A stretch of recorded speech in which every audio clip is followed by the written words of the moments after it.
معزز محترم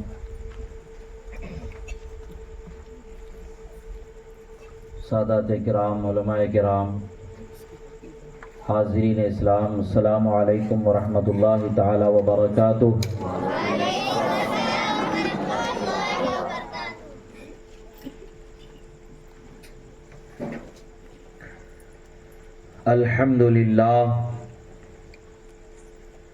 الحمد للہ رب العالمین، والصلاة والسلام على سید الانبیاء والمرسلین الذی من قال کنت نبیا وآدم بین الماء والطین وعلى آلہ الطیبین الطاہرین واصحابہ المرضیین ومن تبعهم بإحسان الى یوم الدین۔ اما بعد فقد قال اللہ تبارک وتعالی فی القرآن المجید والفرقان الحمید۔ اعوذ باللہ من الشیطان الرجیم، بسم اللہ الرحمن الرحیم۔ لقد من اللہ علی المؤمنین اذ بعث فیہم رسولا صدق اللہ مولانا العظیم وصدق رسوله النبی الامین الکریم ونحن على ذلك لمن الشاہدین والشاکرین والحمد للہ رب العالمین۔ ایک مرتبہ عقیدت و محبت کے ساتھ درود شریف کا نذرانہ پیش کریں۔ اللہم صلی علی سیدنا نبینا مولانا محمد عدد ما فی علم اللہ صلاة دائمتا بدوام ملک اللہ وعلی آلہ واصحابہ اجمعین۔ ایک مرتبہ اور نبی اور آل نبی پر درود شریف پڑھیں۔ اللہم صلی علی سیدنا نبینا مولانا محمد عدد ما فی علم اللہ صلاة دائمتا بدوام ملک اللہ وعلی آلہ واصحابہ اجمعین۔ اللہ رب العزت کا بے پناہ شکر و احسان کہ اللہ رب العزت نے ہمیں اس کے حبیب صلی اللہ تعالی علیہ وسلم کا سچا چاہنے والا اور ان کا ماننے والا بنا کر پیدا فرمایا۔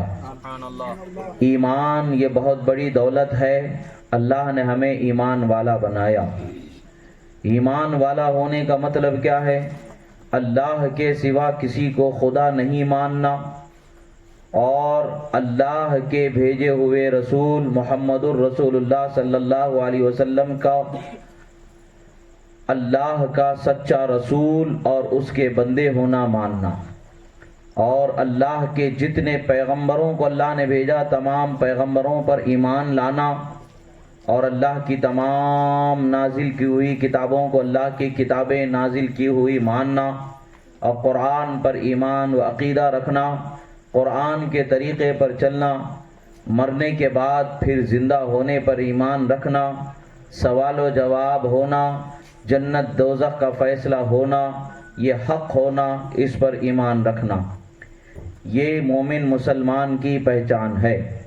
الحمدللہ اللہ تعالیٰ نے ہمیں یہ ماننے والا مسلمان بنا کر پیدا فرمایا۔ ساری دنیا کو پیدا کرنے والا وہی رب ذوالجلال ہے، وہی خالق ہے، وہی معبود ہے جس کو ہم خدا کہتے ہیں، جس کو ہم اللہ کہتے ہیں۔ اللہ ہی ہم تمام کا پیدا کرنے والا ہے، اللہ ہی زمین و آسمان کا پیدا کرنے والا ہے، اللہ ہی نے ہماری ہدایت کے لیے اپنے رسولوں کو ہمارے پاس بھیجا۔ ہر زمانے میں رسول آتے رہے، لوگوں کی ہدایت کرتے رہے۔ آخری زمانہ چونکہ ہمارا ہے، اس زمانے میں اللہ تعالیٰ نے آخری نبی محمد عربی صلی اللہ تعالیٰ علیہ وسلم کو بھیجا۔ اب آپ کے آنے کے بعد سے لے کر کے قیامت تک کے جو کچھ زمانہ ہے وہ سب کا سب زمانہ آپ صلی اللہ علیہ وسلم ہی کا زمانہ ہے۔ سرکار دو عالم صلی اللہ تعالیٰ علیہ وسلم اگرچہ 1400 سال پہلے دنیا میں تشریف لائے، مگر آپ کا دنیا میں تشریف لانا ہمارے لیے باعث رحمت ہے، ہمارے لیے باعث نعمت ہے، ہمارے لیے اللہ کی طرف سے انعام ہے، احسان ہے، اکرام ہے، جو اللہ تبارک و تعالیٰ نے ہمیں یہ نعمت عطا فرمائی۔ ہم سے پہلے جو امتیں گزری، ہم سے پہلے ہمارے نبی سے پہلے جو پیغمبر دنیا میں تشریف لائے، ان پیغمبروں کی امتوں نے جب رسول اللہ کے مرتبے کو سنا، جب رسول اللہ کی شان کو سنا، جب رسول اللہ کی عظمتوں کو سنا، تو ہر امتی یہ تمنا کرتا تھا کہ کاش کہ اس رسول کی امت میں ہمیں پیدا کر دیا جاتا، کاش کہ اس رسول کی امت میں ہمیں پیدا کر دیا جاتا۔ رسول خدا صلی اللہ تعالی علیہ وسلم کے زمانے میں پیدا کیے جانے کی تمنا ہر امت نے کی ہے۔ اللہ کا شکر ہے کہ اللہ نے ہمیں ان کے زمانے میں پیدا ہونا نصیب فرمایا، یعنی آپ کی ولادت سے لے کر کے قیامت تک کے جو زمانہ ہے انہی کا زمانہ ہے، اگرچہ ہم 1400 سال بعد پیدا ہوئے ہیں، انہی کے امتی بنا کر کے پیدا کیے گئے ہیں۔ یہ اللہ رب العزت کا احسان ہے کہ اللہ رب العزت نے ہمیں نعمت عظمیٰ عطا فرمایا، یہ نعمت عالیہ عطا فرمایا کہ اس نعمت کا ہم اگر قیامت تک کے شکر بجاتے آتے رہیں تب بھی اس کا شکر ادا نہیں ہوگا، اس کا حق ادا نہیں ہوگا۔ یاد رکھیں اللہ کے رسول صلی اللہ تعالی علیہ وسلم کا فرمان عالی شان ہے، حدیث مبارکہ ہے، جامع صغیر میں اس حدیث مبارکہ کو ذکر کیا گیا ہے کہ انبیاء کرام کا ذکر کرنا بھی عبادت ہے۔ جیسے سبحان اللہ الحمدللہ بولنا عبادت ہے، ویسے ہی رسولوں کا ذکر کرنا بھی عبادت بنایا گیا ہے، نبیوں کا ذکر کرنا بھی عبادت بنایا گیا ہے، اور نبی کے ماننے والے جو نیک بندے ہوتے ہیں ان بندوں کا ذکر کرنا ہمارے لیے گناہوں سے معافی کا ذریعہ بنایا گیا، رحمتوں کے نزول کا ذریعہ بنایا گیا ہے۔ اللہ کا شکر ہے کہ یہ چھوٹا سا گاؤں ہے، مگر اس گاؤں میں رسول اللہ کے ذکر کی ایک محفل کو سجایا گیا، ایک مجلس کو سجایا گیا ہے۔ اور یاد رکھیں اللہ تبارک و تعالیٰ نے فرشتوں کی ایک جماعت کو صرف یہ ذمہ داری دی ہوئی ہے کہ وہ زمین پر گھومتے رہیں گے، دیکھتے رہیں گے، جہاں کہیں بھی اللہ اور اس کے رسول کی ذکر کی محفل ہو رہی ہے اس محفل میں وہ شامل ہو جائیں گے، اور محفل جب تک کہ ختم نہیں ہوتی تب تک کہ اسی محفل میں بیٹھے رہیں گے۔ ہر محفل میں شامل ہونے والے کا نام لکھا جائے گا، ان کے پاس ایک دفتر ہوگا، ایک ڈائری ہوگی کہ جس کے اندر نام کو لکھا جانا ہے، وہ ناموں کے فہرست پر چڑھاتے جائیں گے، یہ فلاں شخص بھی اس محفل میں تھا، فلاں شخص بھی اس محفل میں تھا، فلاں شخص بھی اس محفل میں تھا، فلاں شخص بھی اس محفل میں تھا، فلاں تھے فلاں تھے فلاں تھے، سب کا نام لکھا جائے گا۔ جب محفل ختم ہو جائے گی تو پھر اللہ تعالیٰ کی بارگاہ میں حاضر ہوں گے۔ رب تعالیٰ پوچھے گا میرے فرشتوں کہاں سے آ رہے ہو؟ نعرہ تکبیر، اللہ اکبر، یا رسول اللہ، نعرہ تکبیر، اللہ اکبر، نعرہ رسالت، یا رسول اللہ، نعرہ تکبیر، اللہ اکبر، نعرہ رسالت، یا رسول اللہ، حیدری، یا علی، سرکار کی آمد، مرحبا۔ وہ فرشتے عرض کریں گے رب ذوالجلال ہم تیرے بندوں کی ایک ایسی محفل سے آ رہے ہیں جس میں وہ تیرا اور تیرے حبیب کا ذکر کر رہے تھے۔ یہاں اس جگہ پر جہاں تیرا ذکر ہو رہا تھا ہم اس جگہ سے آ رہے ہیں، اور اس جگہ پر جتنے لوگ حاضر تھے تیرے ذکر سننے سنانے کے لیے ان تمام کے ناموں کی فہرست لے کر کے تیری بارگاہ میں حاضر ہوئے ہیں۔ رب تعالیٰ فرماتا ہے میرے فرشتوں گواہ رہنا میں ان تمام لوگوں کی بخشش فرما دیا، یعنی اللہ فرماتا ہے میں نے ان تمام لوگوں کو معاف فرما دیا ہے۔ الحمدللہ آج جو اس محفل میں ہم یہاں جمع ہوئے ہیں ہم میں کا ہر ایک انسان گناہگار ضرور ہے، ہر انسان سے گناہ ہوا ہے اور گناہگار ہے، کسی کا کوئی گناہ کھلا ہے تو کسی کا کوئی گناہ چھپا ہوا ہے، گناہ تو ضرور ہیں، مگر اللہ تبارک و تعالی گناہوں کو معاف کرنے کا ایک بہانہ ہمیں عطا فرما دیا۔ حسینہ پورم والوں کے لیے ایک نعمت کا مقام مل گیا ہے، ایک نعمت کا رحمت کا بہانہ مل گیا ہے کہ وہ مصطفیٰ پیارے صلی اللہ علیہ وسلم کی میلاد کی محفل کو سجا لیا۔